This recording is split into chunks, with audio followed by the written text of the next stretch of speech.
Wealthy CEO, only son needed a donor, but the only match was his ex-wife, the woman who left him. The photos spread across his glass dining table told a story he wasn't prepared to read. Danica laughing at a fundraiser, cutting ribbons at shelter openings, her wedding ring catching camera flashes as she embraced a man in a firefighter's dress uniform. What happens when the only person who can save your child is the one you destroyed? Hi viewers, kindly tell us where you're watching from and what time it is. Warm welcome to the family. Enjoy the story. The Hamptons mansion fell silent except for the sound of a 9-year-old boy hitting marble floors and the shattering of a billionaire's world in 3 seconds flat. Clayton Reese had built empires. Austin tech companies worth billions. New York skyscrapers that kissed clouds. But watching his son Mason collapse during their weekend getaway, all that power meant nothing. When a child collapses, time doesn't slow down, it stops completely. Have you ever felt that moment when your worst fear becomes reality? When everything you thought mattered suddenly means nothing. This is about a father facing the one thing his billions can't buy: time. But what happens when the only person who can save your child is the one you destroyed? The helicopter blades cut through Long Island air as Clayton held his unconscious son, Mason's small hand cold against his palm. Below, the Hamptons estates looked like scattered chess pieces, a game he'd always won until this moment.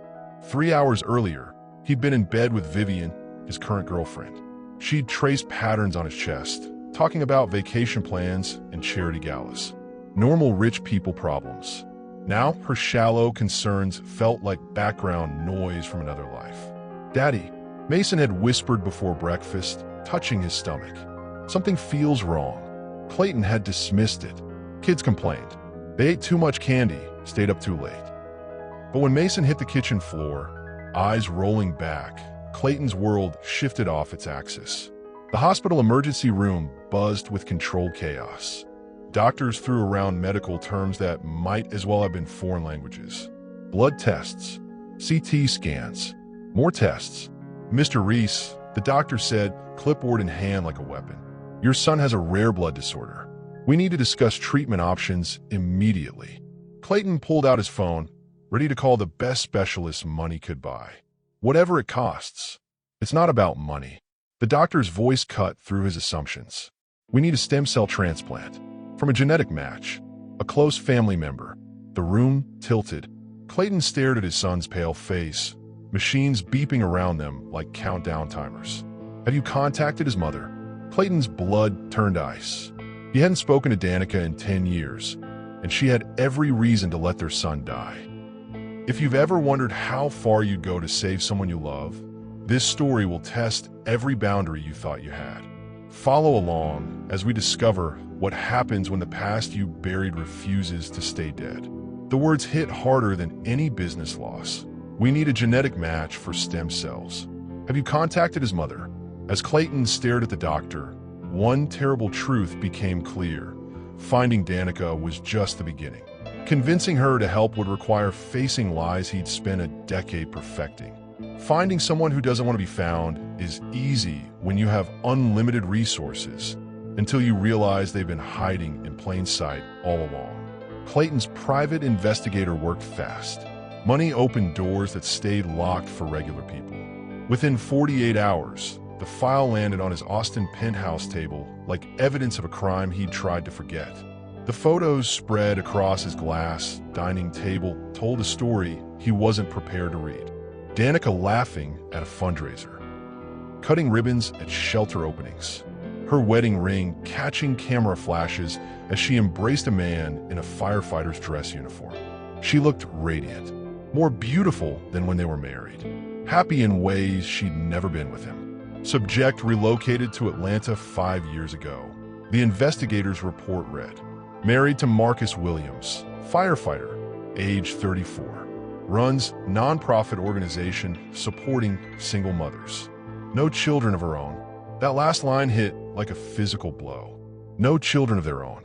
Mason was her only child, and Clayton had stolen that from her. The investigators' photos showed a woman who'd built a life from the ashes he'd left behind. Community meetings where people looked at her with respect, not pity. awards ceremonies where she spoke with confidence he'd never seen from her before. Have you ever discovered that someone you hurt is thriving without you? That moment when you realize you weren't their downfall, just their detour? Tell me in the comments how that felt. Clayton studied one photo longer than the others. Danica at a hospital fundraiser, surrounded by children. Her smile genuine, unguarded. The woman he'd convinced himself would be broken, bitter, maybe even homeless, had instead become everything he'd prevented her from being while married to him. His assumptions crumbled like a house of cards in a hurricane. Marcus Williams looked solid, dependable, the kind of man who came home for dinner, remembered anniversaries, probably helped with homework if they had kids together. Everything Clayton had never been, too busy building his empire to notice his marriage falling apart. But the investigators' final report contained one line that changed everything. Subject has been trying to contact Mason Reese annually on his birthday for the past 5 years. All letters returned unopened. Clayton stared at the stack of returned mail. Letters he'd never seen because his assistant had standing orders to intercept anything from Danica. Birthday cards, Christmas presents, Mother's Day cards addressed to a son who'd been told his mother didn't want him. His throat closed. 4 or 5 years, she'd been trying to reach Mason. 4 or 5 years, Clayton had been returning her love unopened, unread, unwanted. The lies he'd built his new life on started cracking like ice in spring. Now he had to face her, not just to save Mason's life, but to confront the woman whose love he'd thrown away like yesterday's newspaper. The woman who had every right to slam the door in his face and watch his world burn. She opened the door expecting a delivery. Instead, she found the ghost of her greatest mistake standing on her porch with desperation in his eyes. The Atlanta suburb felt foreign under Clayton's Italian leather shoes. Manicured lawns and minivans replacing the cold steel and glass of his usual world. Danica's house, warm yellow brick with flower boxes, looked like everything he'd forgotten he once wanted. When the door opened, time stopped. Danica wore a casual sundress, her hair pulled back in a way that showed off her neck. The neck he used to kiss every morning before work. 10 years had only made her more beautiful. Confidence adding curves that motherhood and heartbreak had sculpted into something powerful. Her wedding ring caught afternoon sunlight, and it should have repelled him. Instead, it made him wonder what kind of man Marcus was, to earn the loyalty Clayton had destroyed. "Hello, Danica." Her face went through a dozen emotions in seconds. Shock, anger, something that might have been old hurt flickering behind her eyes before she locked it down. "Clayton." Her voice stayed level, but her hands trembled slightly when she reached for the doorframe. "What are you doing here?" "It's Mason." The words came out harder than he'd planned. "He's sick." Something shifted in her expression, the mother in her responding before the woman he'd betrayed could stop it. "How sick?" Behind her, footsteps approached. Marcus appeared in the hallway, tall, broad-shouldered, wearing a firefighter's t-shirt that stretched across a chest built for carrying people to safety. Everything about him screamed protector, provider, present. Everything Clayton had never been. "This him?" Marcus asked, not hostile but not welcoming either. Protective without being threatened. Secure in ways Clayton envied. "Marcus, this is Clayton. Mason's father." Clayton watched Marcus process the information. No jealousy, just assessment. This man knew his wife's history and wasn't intimidated by her past. "You want me to save the son you wouldn't let me see?" Danica's voice stayed controlled, but pain leaked through the cracks. "The child whose existence you've denied me for 10 years. Clayton pulled out his phone, showed her Mason's photo from the hospital. Danica's breath caught. Her son, their son, pale and small among the machines, fighting for life while his parents fought old wars. The photo trembled in her hands. "What does he need?" "Stem cell transplant. You're the only genetic match in the registry." Marcus moved closer to his wife, not possessive but supportive, ready to catch her if the weight of this decision brought her down. "I'll do it," she said quietly, "but not for you and not for free." Clayton's relief lasted exactly 3 seconds. "The price isn't money," Danica continued, her voice gaining strength. "It's the truth. All of it. In front of everyone. What would you do if the person who broke your heart came begging for help? Would you be strong enough to walk away? Or would love, even buried love, make you stay? As Clayton turned to leave, defeated by demands he couldn't meet, Danica called after him. I'll do it, but the world needs to know why you really left me. And you have 72 hours to decide if your son's life is worth more than your reputation. She didn't want his money, his apology, or his regret. She wanted something that would cost him everything he'd built, his reputation. The community center where Danica worked buzzed with single mothers and their children, laughter and hope filling spaces that Clayton's sterile offices never held. Here, surrounded by the life she'd built from his ashes, her power was undeniable. A live-streamed press conference, Danica repeated, her words hitting like hammer blows. Tell the world why you really divorced me. Tell them about the board meeting where you chose your investors over your wife. Tell them you forged evidence of my affair to make leaving me easier. Clayton's chest tightened. You don't understand what that would. Destroy your empire? Danica's laugh held no humor. Good. Maybe it's time you lost something that actually mattered to you. They sat in her office, family photos covering the walls. Pictures of her work, her community, her life with Marcus. Not one photo included Clayton or Mason, like they'd been edited out of her story completely. Marcus leaned against the doorframe, coffee cup in hand, watching the conversation like a referee in a boxing match. No jealousy, just curiosity about how this would play out. You know what that confession would cost me? Clayton's voice dropped to a whisper, about the same as what your lies cost me. Danica stood, moving to the window, overlooking the playground where kids climbed jungle gyms their mothers couldn't afford to buy alone. I lost my son, my marriage, my faith in love. You lost what? A wife who was bad for your image. The words hit deeper than any business rival's attack ever had. The board meeting, Clayton started, then stopped. How do you explain choosing money over love to someone who'd chosen love over everything? December 15th, 2014, Danica said without turning around. The day you came home and started picking fights about my friends, my family, my volunteer work. The day you started building the case against me. Clayton's phone buzzed. Mason's condition was worsening. Tom wasn't just running out. It was hemorrhaging away like blood from an open wound. How long do I have to decide, he asked. Danica looked at her own phone, a text from the hospital where Mason was being treated. According to this, about 72 hours before it's too late. The clock wasn't just ticking, it was detonating everything he'd built to avoid this exact moment. Is there a lie in your past that built your present? A betrayal so deep you've convinced yourself it was justified? What would it cost you to tell the truth now? In the empty conference room, Clayton stepped closer, testing if the attraction still existed. Danica didn't back down, but her breathing changed. Don't, she whispered, but her body language said something different. Marcus cleared his throat from the doorway. Hospital called. Mason's asking for his mama. The spell broke. Clayton stepped back, reality flooding in like cold water. 72 hours, Danica reminded him. Truth or lose him forever. Your choice. But as Clayton walked to his car, he realized it wasn't really a choice at all. Mason's life hung in the balance. And the price of saving it was admitting he'd destroyed the best thing he'd ever had for the worst reasons imaginable. The truth has a way of festering in darkness, until someone finally opens the wound and lets it bleed in daylight.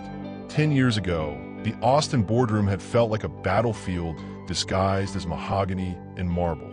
12 white men in identical suits delivering an ultimatum disguised as advice. Your wife's background concerns our traditional client base, the lead investor had said, not even using Danica's name. Like she was a problem to be managed, not a person to be loved. Clayton remembered that moment like a scar that never healed right. Danica was 6 months pregnant, glowing with the kind of happiness that made people stop and stare. She'd been planning the nursery, talking about baby names, dreaming about their family's future. She's pregnant, Clayton had said, hoping it would change their minds. Congratulations, the investor replied. That makes the divorce settlement cleaner. She'll have support, you'll have custody, everyone wins. Everyone except the woman he loved. The memory burned like acid in Clayton's throat. He'd been 28, hungry for success, terrified of losing everything he'd worked for. The investors controlled his funding, his partnerships, his entire future. Mixed couples don't test well with our demographic, another board member had added, especially when she's so visible in the community. Danica had been volunteering at homeless shelters, organizing food drives, making their charity events actually meaningful instead of just tax write-offs. The investors saw activism where Clayton saw compassion. Give us 6 months to restructure, or we pull funding. 6 months. That's how long they'd given him to choose between his wife and his wealth. Have you ever been in a room where people discussed your life like you weren't human? Where your worth was calculated like a stock price? Share your experience below. Clayton stared at his laptop screen. The original files from his investigation into Danica's affair spread across multiple windows. The photos that had ended their marriage, the evidence that proved she betrayed him with his business partner David. Except now, looking at the timestamps with clearer eyes, the truth hit him like a freight train. The photos were taken on different days, different locations, different times. Danica shaking hands with David at a charity event. David having lunch with another woman entirely. A business meeting between Danica and a contractor for the shelter renovation. All doctored together by professionals he'd hired to create a lie. But the timestamp that destroyed him completely showed Danica was already gone when the affair supposedly happened. His own evidence proved her innocence. The night he confronted her with the fake photos played in his memory like a horror movie he couldn't turn off. "How could you do this to us?" he'd shouted, throwing the pictures on their kitchen table. Danica had stared at them, confusion and hurt warring on her face. "Clayton, this isn't... I don't understand what you're seeing." "David? Really? My business partner. We were planning the shelter fundraiser. He was helping with permits. But Clayton had already made his choice. The investor's deadline was 2 days away. His company's future hung in the balance. So he let her believe she was losing her mind, let her question her own memories, her own truth. "Get out," he'd said that final night. "Take your lies and get out." She'd left that same night, 7 months pregnant, carrying nothing but the dignity he'd tried to strip away. The final piece of his manipulation. He'd made sure she believed Mason was better off without her. Convinced her that fighting for custody would traumatize their son. Clayton closed the laptop, hands shaking. He destroyed the most beautiful thing in his life because 12 men in suits had convinced him that love was bad for business. And now that same love was the only thing that could save his son. Guilt is a ghost that haunts every success. And Clayton's empire was built on a graveyard of lies about the woman he loved most. Mason's hospital room smelled like antiseptic and fear. Machines beeped steadily, the only proof that his son's heart still fought, while Clayton's own felt like it had stopped beating 10 years ago. 3 nights without sleep. Clayton had tried closing his eyes, but every time he did, he saw Danica's face the night he'd thrown her out. The confusion, the heartbreak, the way she'd touched her pregnant belly like she was protecting Mason from his father's cruelty. Can't sleep either? Clayton turned. A young father sat in the next bed's visitor chair, keeping vigil over his own sick child. "First time?" the man asked. "First time what?" Realizing money can't fix everything. Clayton almost laughed, but came out like a broken sound. Something like that. The stranger nodded toward Mason. "Beautiful kid. Looks like his mama." "Yeah." Clayton's throat closed. "He does." Back in his penthouse, the silence felt oppressive. Vivian had stopped calling after the second day. Crisis wasn't glamorous enough for her attention span. His business partners sent carefully worded emails about giving him space, while probably planning how to divide his assets. But none of that mattered anymore. Clayton found himself staring at old photos on his phone. Pictures from before the lies, when Danica used to look at him like he hung the moon. Her laugh during their first vacation. The way she'd dance in their kitchen while making breakfast, completely unself-conscious and beautiful. The night Mason was born, she'd been exhausted but radiant, holding their son like he was made of spun gold. "He looks like you," she'd whispered, tears streaming down her face. "But I hope he has your heart." not your stubborn streak.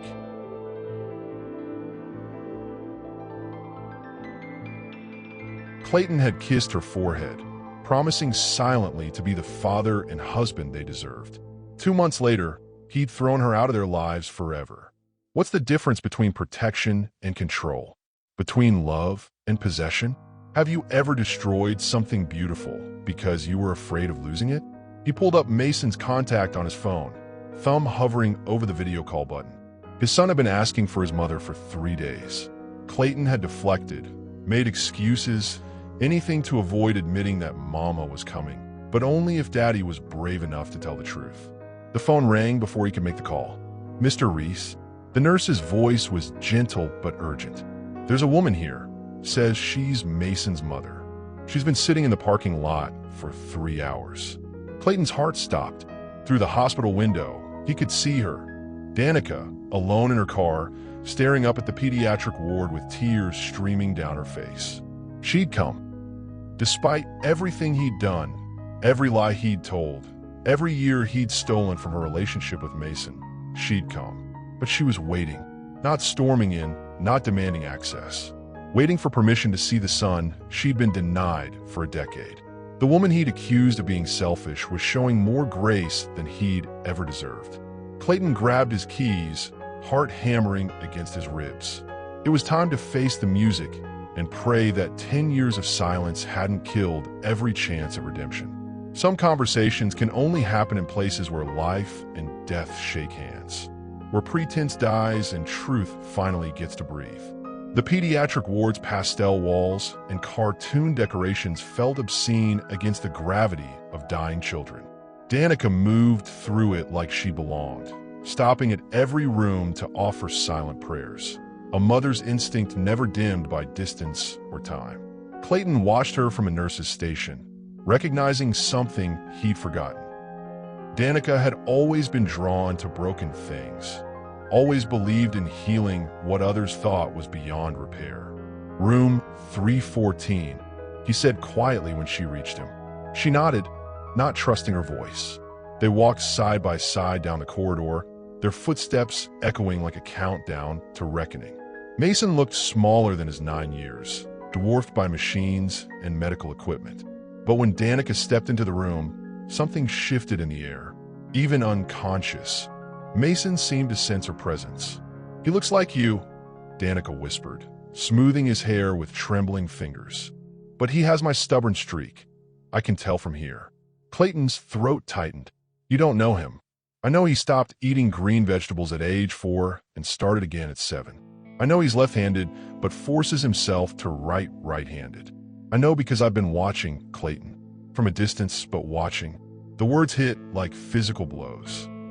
All those school events where Clayton thought he was alone, supporting Mason solo. She'd been there, in the back, loving their son from the shadows. The letters, Clayton started, returned unopened. No bitterness, just fact. But I kept writing them. Every birthday, every Christmas, every time I saw something that reminded me of the baby I held for 2 months before you decided I wasn't worthy of being his mother. Marcus appeared in the doorway, coffee and concern in equal measure. He moved to Danica's side, not possessive but supportive, ready to catch her if the weight of this moment brought her down. "How is he?" Marcus asked, and Clayton realized the question was genuine. This man cared about Mason's welfare, not because he had to, but because he loved Danica, and her pain was his pain. How do you love someone you're not allowed to hold? How do you parent from the shadows? If you've ever lost access to someone you love, share how you kept that connection alive. The medical team bustled in for evening rounds, explaining procedures and timelines with clinical efficiency. Danica listened like a mother, asking questions about pain management and recovery time. Marcus took notes, already planning how to support them both through whatever came next. Clayton felt like an outsider in his own son's medical crisis. As the sun set through the hospital windows, Marcus headed home for work the next day. Before leaving, he did something that floored Clayton completely. He shook his hand. "Take care of them both tonight," Marcus said quietly. "They need each other more than they need anyone else right now." When they were alone, Danica pulled a chair next to Mason's bed. Tell me about him, she said simply. Everything I missed. So Clayton did. First steps at 11 months. First word was car, not mama or dada. How he loved dinosaurs until age 6, then switched to space exploration. His fear of thunderstorms, his habit of reading undercovers with a flashlight. He asks about you, Clayton admitted around 2 a.m. Every year on his birthday. Where's my mama? Why doesn't she want to see me? Danica's tears fell silently onto Mason's blanket. I told him you didn't want him, Clayton whispered. I convinced a little boy that his mother chose not to love him. That's the kind of man I became. As medical staff prepped Danica for preliminary tests, she grabbed Clayton's wrist. The press conference happens tomorrow, or I walk away and let fate decide. But know this, I'm not doing this to hurt you. I'm doing it because Mason deserves to grow up in a world where love isn't something you have to lie about. The last night before your life changes forever feels different. Heavier, like the air before a storm that will wash away everything you thought you knew. The hospital rooftop garden felt like a sanctuary above the chaos. Atlanta's skyline twinkling below while above them.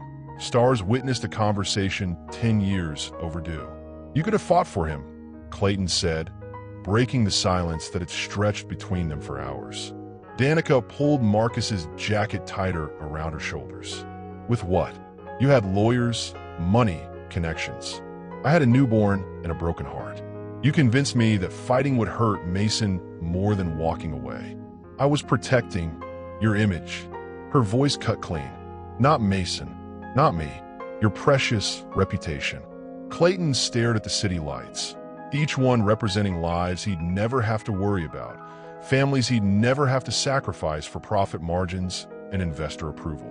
The board meeting, he started, then stopped. Tell me, Danica turned to face him fully. All of it. If you're going to confess tomorrow, practice on me first. So he did. The ultimatum. The choice between love and money. The way he'd convinced himself that leaving her was noble, protecting her from the racist scrutiny his world would bring. You made that choice for me, Danica said when he finished. You decided I wasn't strong enough to handle their hatred, wasn't worth fighting for, wasn't deserving of the choice. I was 28 and terrified. I was 26 and pregnant. Her composure finally cracked. You think I wasn't terrified? You think carrying your child while you build a case against me wasn't the most frightening thing I'd ever faced? The rooftop fell silent except for the distant hum of traffic and life continuing below, oblivious to the reckoning happening above. Is there a lie in your past that built your present? A betrayal so deep you've convinced yourself it was justified? What would it cost you to tell the truth now? Marcus knows, Danica said quietly. About all of it. The real reason you left, the forged photos, the way you painted me as the villain in our story. Clayton's chest tightened. What did he say? That he was grateful. Her laugh held no humor. Your mistakes led me to him. But more than that, they made me strong enough to love fearlessly. Something you never learned to do. A moment stretched between them, heavy with possibility and memory. Clayton stepped closer, and for just a second, the attraction that had started everything flickered back to life. Danica didn't move away, but her eyes stayed steady. We can't go backwards, Clayton. Only forward. His phone buzzed. Mason's condition was critical. The surgery needed to happen immediately. The press conference, Clayton started. Can wait, Danica finished. But not long. Mason comes first, then the truth. In that order. As they headed back inside, Clayton made his choice. Not between reputation and redemption. That choice had been made the moment his son collapsed on cold marble floors. The choice now was whether he'd face the consequences like the man Mason deserved as a father, or the coward he'd been as a husband. Dawn was breaking over Atlanta, and with it, the end of 10 years of lies. The truth doesn't wait for convenient timing. It demands to be heard exactly when it will hurt the most and heal the deepest. The press conference room buzzed with cameras and anticipation. Reporters who'd expected a standard medical announcement, instead witnessing a billionaire's public crucifixion, voluntary and complete. Clayton stood at the podium, hands steady despite the earthquake happening inside his chest. Through the video feed screen, he could see Danica in Mason's hospital room, their son finally awake and asking for his mama. Ladies and gentlemen, I called this conference to discuss my son's medical condition. But first, I need to address something more important. The truth about why his mother and I divorced 10 years ago. The room's energy shifted. Reporters leaned forward, sensing blood in the water. 10 years ago, I stood in a boardroom and let 12 men convince me that my black wife was bad for business. I didn't fight for her. I didn't defend her. Instead, I manufactured evidence of an affair that never happened. Camera flashes exploded like lightning strikes. The admission hung in the air like smoke from a gun. What does it cost to tell the truth when lies have built your kingdom? When confession means losing everything except your soul? Have you ever had to choose between reputation and redemption? I hired investigators to doctor photos, create a narrative that would make leaving easier to justify. I convinced my pregnant wife that she was losing her mind, that her memories couldn't be trusted.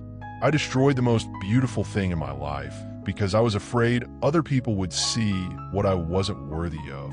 His phone buzzed with notifications, social media exploding in real time. Hashtag Truth for Mason trending worldwide within minutes. Comments flooding in, some supportive, many critical, all shocked by the raw honesty. Clayton's eyes found a camera, speaking directly to Danica through the lens. Danica Williams. Yes, Williams, because she found a man worthy of her name.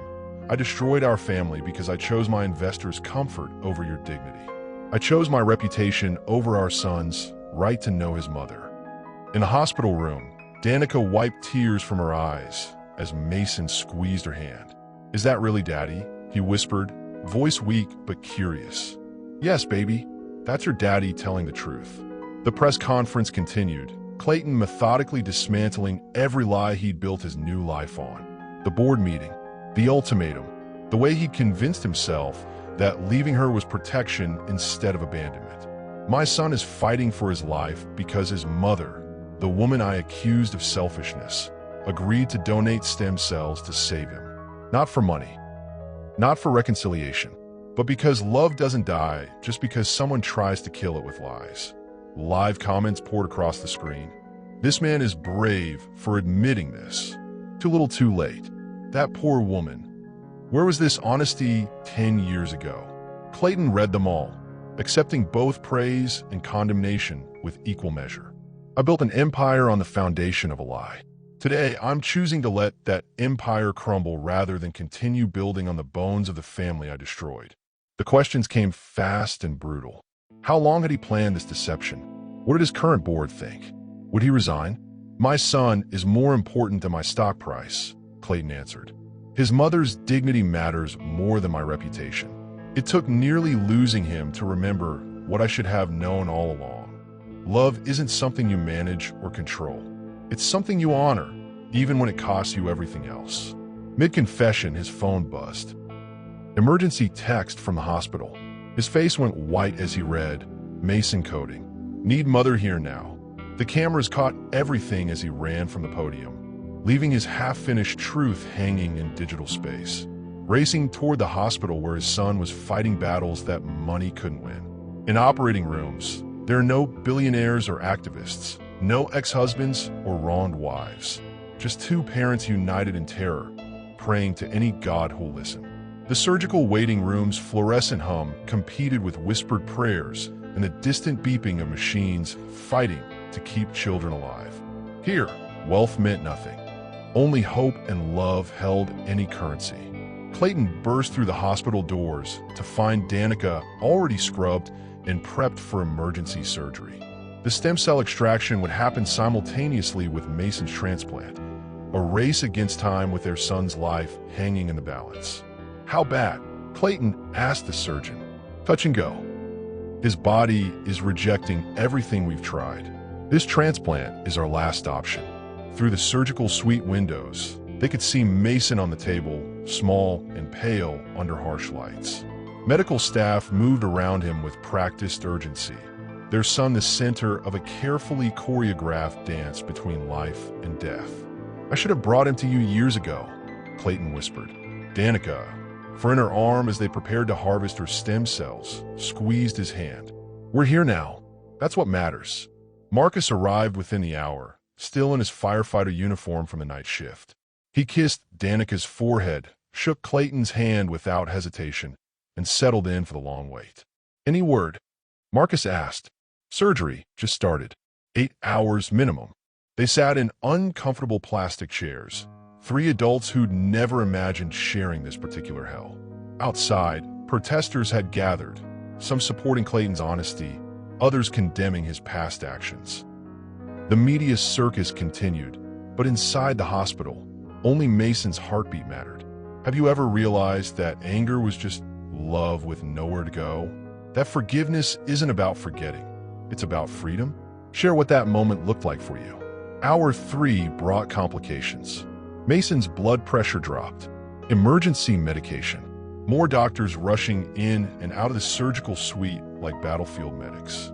"Tell me about the first time you held him," Danica asked, needing distraction from the monitors and machines. Clayton's voice broke as he described that moment. 2 months old. You've been up all night with him, exhausted. I came home from a business trip, and you just handed him to me and fell asleep on the couch. He looked at me like I was his whole world. "You were," Danica said simply. "You still are." Hour 6 brought cautious optimism. Mason's vitals stabilized. The stem cells were integrating better than expected. Danica's donation was successful, her body recovering well from the extraction.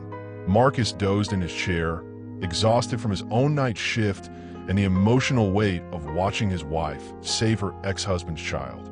No jealousy, no resentment, just a good man supporting the woman he loved through an impossible situation.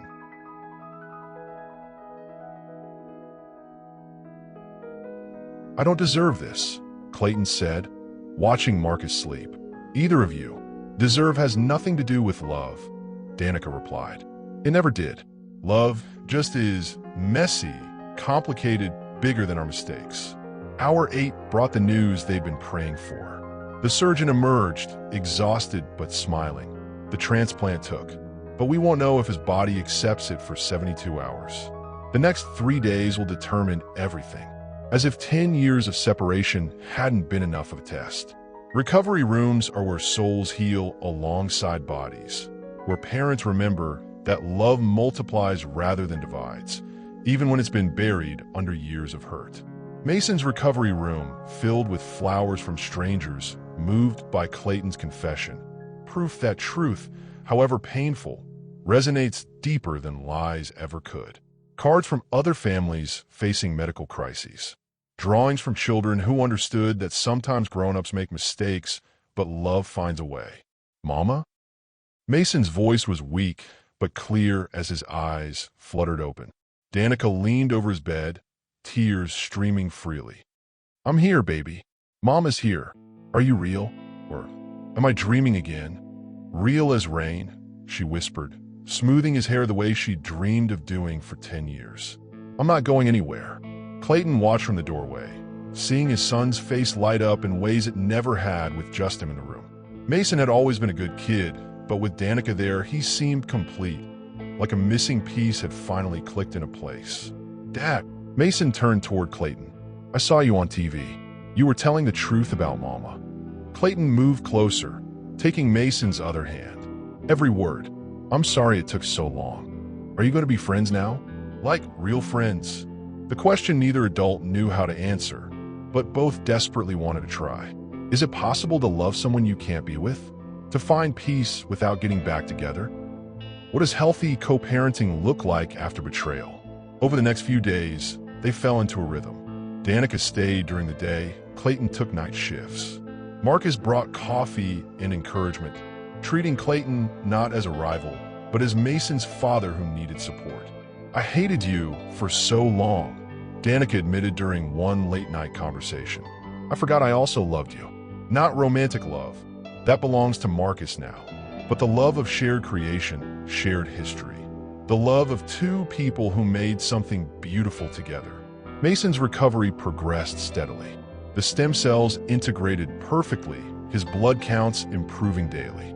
But more than physical healing was happening. Emotional wounds were getting air and light for the first time in years. "Mama, will you teach me to cook?" Mason asked one afternoon. "Dad burns everything except takeout." Danica laughed, the sound filling the hospital room with warmth Clayton had forgotten existed. "What do you want to learn first?" "Pancakes, like the ones in the pictures Grandma showed me." Clayton's chest tightened. "What pictures?" "Marcus's mom has pictures of Mama making pancakes when I was little." Before, Mason's voice trailed off, not understanding the full story but sensing the sadness around it. The complexity of their situation was becoming clearer. Marcus's family had embraced Danica completely, including her history with Mason. They kept photos, memories, connections that Clayton had tried to erase. Clayton's business partner, the same one he'd used to frame Danica, appeared at the hospital room door with legal papers and a cold smile. "Touching reunion, but we need to discuss the board's decision about your future with the company. Seems your confession has consequences beyond just your family." The reckoning was far from over. Truth is expensive, but lies cost everything, including the things you thought you were protecting by keeping them. The boardroom where Clayton had once sacrificed his marriage now witnessed his professional execution. The same men who'd advised him to leave Danica, now eager to distance themselves from the scandal they created. "Your confession has made our position untenable," the lead investor announced, not even pretending friendship anymore. The board voted this morning. "You're out." Clayton sat in the same chair where he'd received the ultimatum 10 years ago. This time, he felt only relief. "Stock prices are plummeting," another board member added. "Investors are fleeing. You've destroyed everything we built." "No," Clayton said quietly. "I destroyed everything that mattered long before this confession. You just helped me remember the difference." His company, his fortune, his empire, all of it built on the grave of his family's happiness.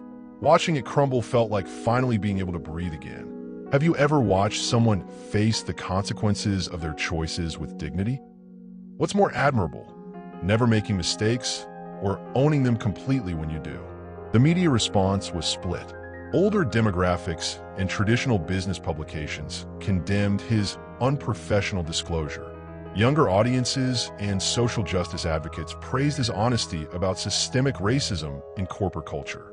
But the response that mattered most came from an unexpected source. Danica's televised interview aired that evening while Clayton cleaned out his office. Clayton Reese did something terrible 10 years ago. But today, he did something harder. He told the truth when it cost him everything. The man who lied to protect his image just destroyed that same image to save his son. That's not the same person. She defended him. After everything he'd done, she stood up for his right to redemption. "People change," she continued. "Not always and not easily.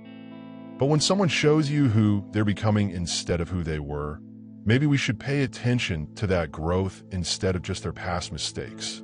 The interview went viral within hours. Hashtag Second Chances began trending alongside hashtag Truth for Mason. Clayton's phone buzzed constantly. Job offers from smaller companies who valued integrity over profit margins. Speaking engagement requests from organizations focused on racial reconciliation and corporate responsibility. None of it would rebuild his empire, but all of it offered something more valuable: purpose. At the hospital that night, Mason was sitting up in bed, color returning to his cheeks, asking questions about everything he'd missed during his illness. "Dad, are you sad about losing your job?" Clayton considered lying, giving some adult answer about temporary setbacks and business cycles. Instead, he chose truth. A little, but mostly relieved. "I was so busy trying to keep what I thought I wanted that I forgot about what I actually needed." "What's that?" "You, your mama, family, love that doesn't come with conditions or contracts."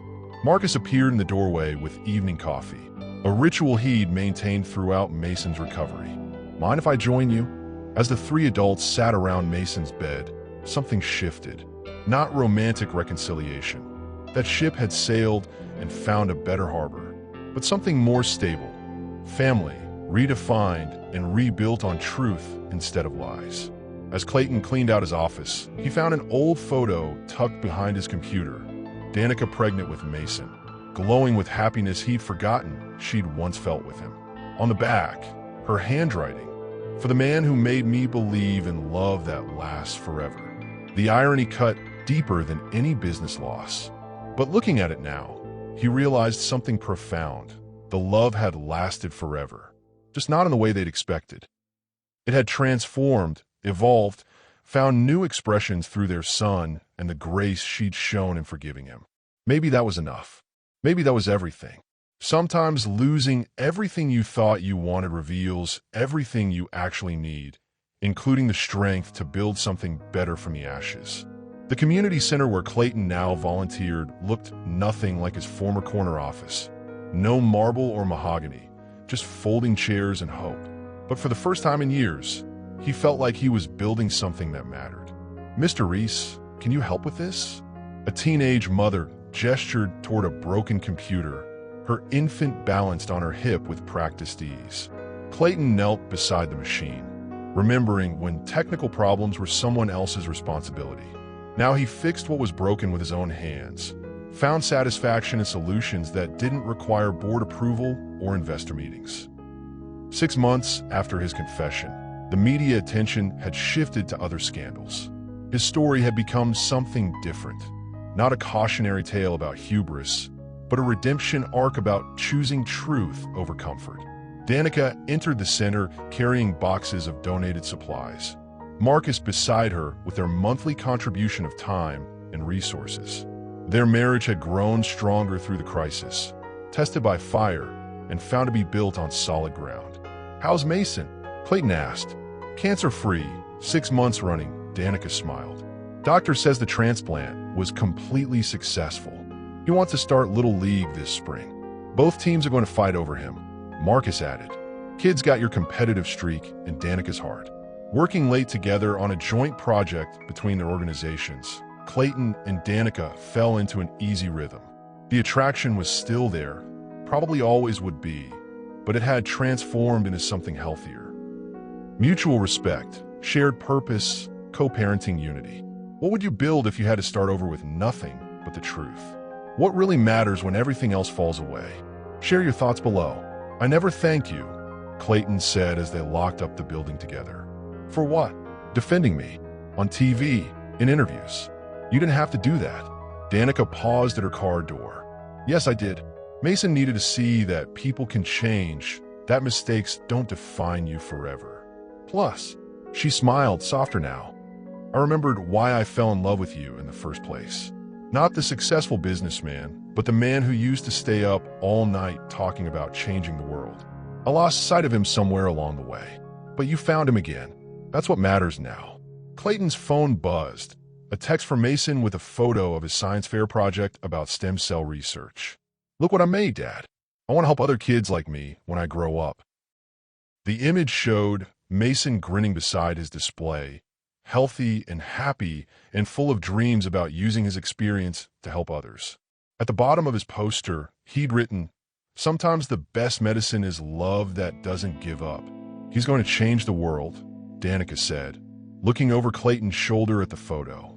Like his mama, they stood in comfortable silence, two people who'd loved, lost, and found their way back to something better than what they'd started with. Not romance, that belonged to other people now, but family, redefined and rebuilt on foundations strong enough to last.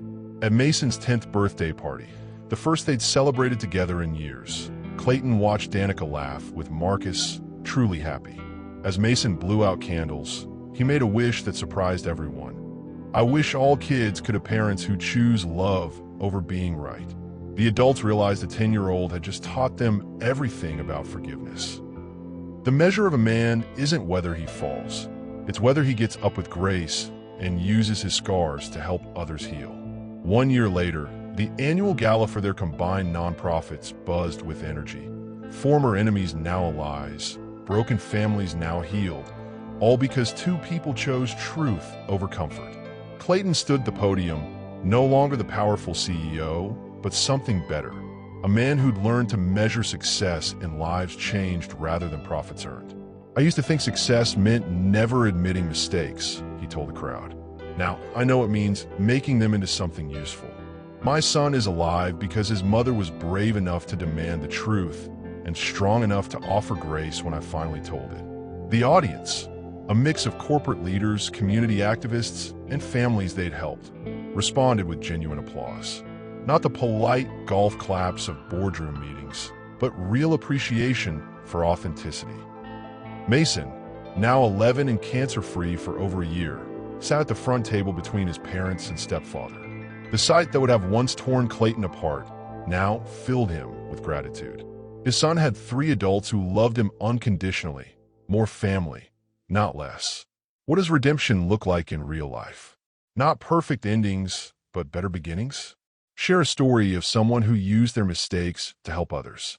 After the speeches, Clayton found himself on the venue's balcony with Danica, looking out over Atlanta's skyline, the city where she'd rebuilt her life, where their son had been saved, where second chances grew like flowers in previously barren ground. Any regrets? Danica asked. Clayton considered the question seriously. About the lies? About losing you? Every day? About telling the truth? About finding my way back to being Mason's father? Never. Good answer. They stood in comfortable silence, 2 people who'd navigated the complex territory between love and forgiveness, between romance and family. I'm dating someone, Clayton said quietly. I know. Marcus told me. She seems nice, patient. She knows everything, the whole story.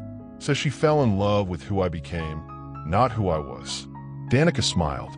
Smart woman. Anyone who can love you through your worst mistakes and see your best possibilities, that's the real thing. Like Marcus did for you. Like you're learning to do for yourself. Inside, the party continued. Mason was surrounded by other kids whose families had been helped by their foundation. Children who'd received medical care, mothers who'd found housing, fathers who'd learned that providing wasn't the same as being present.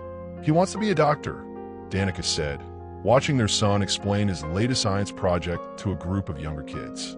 Specifically, pediatric oncology. Says he wants to help kids like he used to be. Clayton's throat tightened. He's going to change the world. He already has. Changed ours, anyway. As the evening ended, Danica handed Clayton an envelope. Mason wrote this for you. Inside, a letter that began, Dear Dad, thank you for choosing to be brave. I'm proud to be your son. Love, Mason. P.S. Mama says you're different now, in good ways. I think so too. Clayton realized that sometimes the greatest love stories aren't about getting the girl. They're about becoming the man worthy of the love you once lost and using that growth to create something beautiful for the next generation. The boy who'd almost died from his father's lies was now living proof that truth, however painful, is always the medicine that heals. 3 years later, the boy who almost died from his father's lies was teaching other kids that truth, however painful, is always the medicine that heals. The pediatric ward, where Mason had fought for life, now hosted his youth support group. Kids with medical challenges finding hope in the story of parents who chose love over pride, truth over reputation. My dad made really bad choices that hurt my mom, 13-year-old Mason told a circle of younger patients. But when I got sick, he made better choices. People think my parents' love story is sad because they didn't end up together. I think it's beautiful because they loved me enough to fix what was broken. Clayton watched from the doorway, no longer the man who needed to control every outcome. His son had become something extraordinary, not despite the family trauma, but because of how they'd chosen to heal from it. The documentary about their story had aired 6 months ago, inspiring families across the country to have harder conversations about race, forgiveness, and the cost of keeping secrets. Clayton received letters weekly from parents facing similar choices, asking for advice on choosing truth over comfort. His new girlfriend, Sarah, understood his past without being threatened by it. She'd fallen in love with his scars, not despite them.